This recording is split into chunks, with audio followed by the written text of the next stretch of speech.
पप्पा लवकर घराकडे या, मी अजून जेवली नाही बघा, मला तुमच्या सोबत जेवायचं आहे बघा.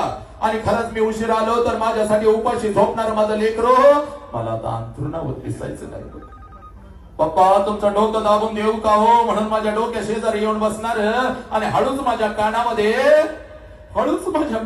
पप्पा उद्या मैत्रिणींचा वाढदिवस आहे, 100 रुपये देतात हो. आईला सांगू नका पप्पा, आई मला ओरडते, बापाने तुझा लय लाड केला, बापाकडून लय पैसे घेतील. आईला सांगणार असाल तर नको, मला तुमचं पैसे म्हणून उगाच माझ्या उरुसणार आहे. माझं लेकरू आता मला या घरात दिसायचं नाही बघ. ए बाई, तुझा बाप तुझ्या आईला ओरडत असतो बघ, पण जर बापाला रडायला आलं तर आंघोळीच्या निमित्तानं आंघोळीला जाते ग, आणि आंघोळीच्या पाण्यामध्ये तुझा बाप तुझ्यासाठी हंबरडा फोडून रडते. पुरी हंबरडा फोडून रडते. तुझी आई म्हणते अहो डोळं का हो लाल झालं, तर तुझ्या आईला म्हणते अगं साबण केला ग डोळ्यात, साबण केला.